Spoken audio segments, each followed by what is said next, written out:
For a man who talks about the increasing number of budget options we have in this hobby constantly, Qwertykeys, the Meltrick Zoom series, you get the picture. I haven't actually owned one myself, or at least typed on one for a considerable amount of time. Until now.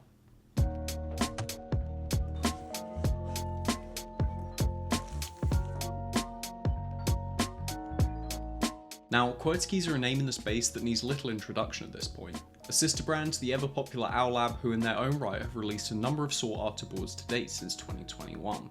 Boards like the Jelly Epoch, which pioneered the foam sound signature while holding its own in the design department with the inclusion of elements that separated it from its competitors of the time. Shouts out to the keyboard clothing tag.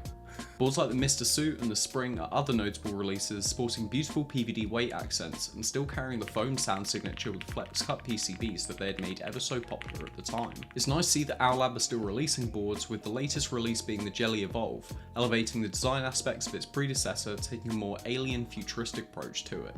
Now, Qwertykeys' first release was the QK65 in the first quarter of 2022, a board that really started to define what a budget custom should be in the space, retaining many features present in its higher end counterparts of the time, but showing where corners may have been cut to achieve such an unbelievable price. These lines started to blur with each new release, with the QK60 and the QK75 both succeeding the QK65 in terms of both quality as well as customizability options for the sound, look, and feel of the respective boards. I for one really liked the idea of the little add-ons that came with the QK60 to add some fun shapes that could be seen through the PC top case. Amongst keyboards, Owlab have now released 3 switches, being the Tungstens, the London Fogs and the Neons, alongside their Owlstabs, which use liquid metal for their wires as a major selling point, being made of some type of shape memory alloy. Qwertykeys have even expanded to releasing boards in collaboration with other designers by handling production.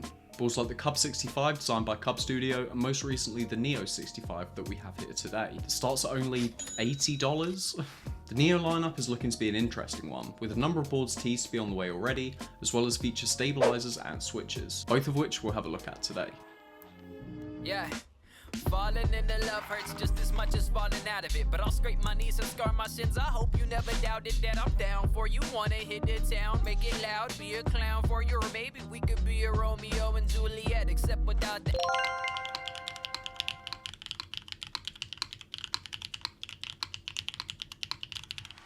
One of the major things that stuck out to me with this board was the quality of the ammo. Given the price of this thing, I really wasn't expecting it to be so nice. The design itself isn't anything out there. It has a simplistic yet elegant side and front profile, nice slim bezels, and a backweight that hides the batteries for its wireless capabilities.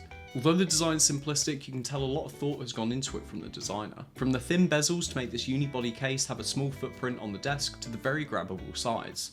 The look of the NEO65 lines up aesthetically with the other boards yet to release, signified through the Orbit logo on the back weight, as well as little details such as the indent in the weight to make removing it from the case that little bit easier.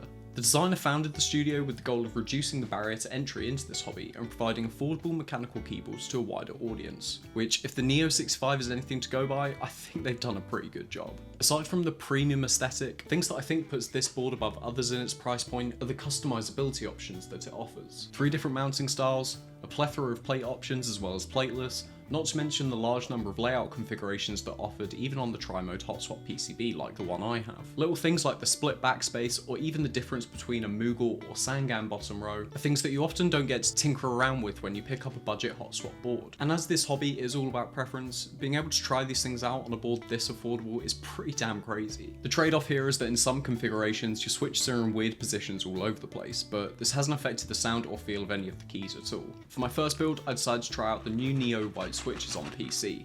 The switches have this nice dual stage spring, PC top, nylon bottom, and long pole LY stem. Although the manufacturer hasn't been confirmed, the decent factory lube job makes me think these are probably manufactured by B-Sun, which I actually think is quite a good thing, and I really like the sound and feel of these switches. I'm not normally a fan of gummy O-ring 65% boards, but I was pleasantly surprised with how this thing turned out.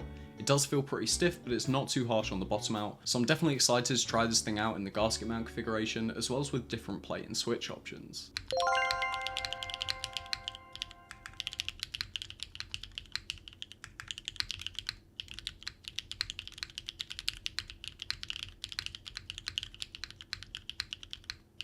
For the second build, I decided to try out the interesting implementation of gasket mounting that the NEO65 is using.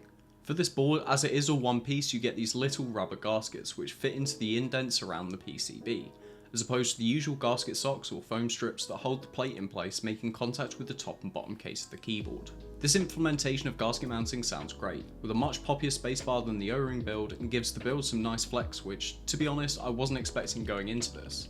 I think for the final build, I want to try something completely different, but I'm much preferring this as opposed to the gummy O-ring mounting.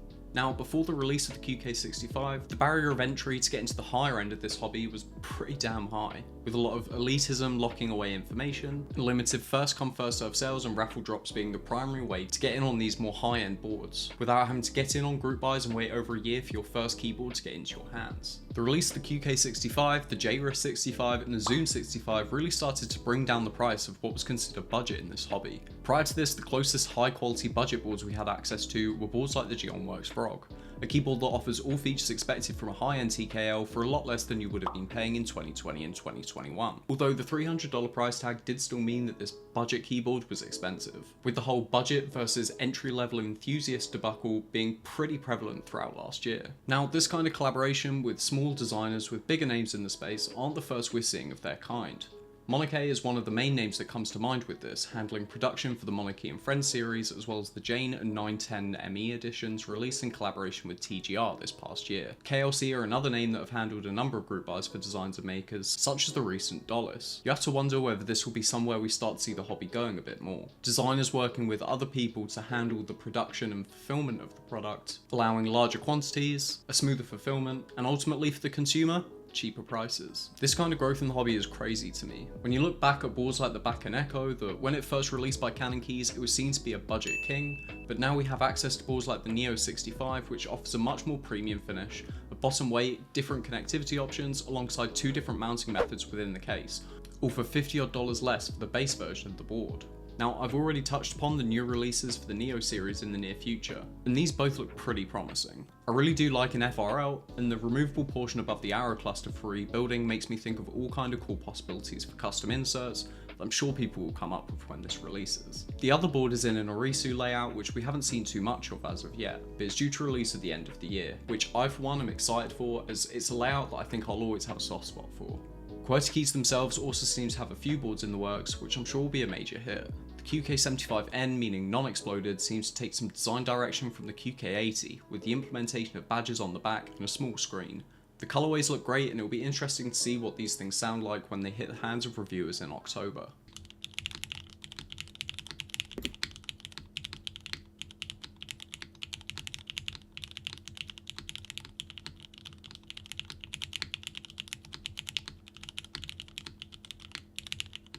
A lot of the Soundtest comparisons I heard online prior to receiving my NEO65 seem to sound pretty similar between the mounting styles. So I wanted to play around with not only the mounting, but with the switches and the plate material as well. I think for my preferences, the gasket mount takes the cake, but I did enjoy the O-ring more than I thought I would. I do have to give big props to the Neo switches as well. The LY long pole stem sounds great on softer plates, and being good to go straight out the box is fantastic, for newer enthusiasts and veterans alike. I did find the rebuilding process a little finicky to start with, and if you're someone who is prone to rebuilding board every 5 seconds and go for a mirrored back weight, that thing's going to be fingerprint central. But this aside, the board truly is fantastic. I don't know the specifics of future releases from Neo, but I would like to see some alternative hardness grommets being offered for the gasket mounting to really dial in that typing feel a little bit more. Now that's all I had today.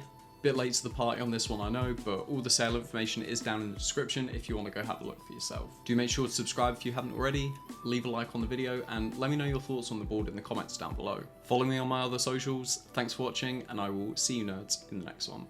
Peace!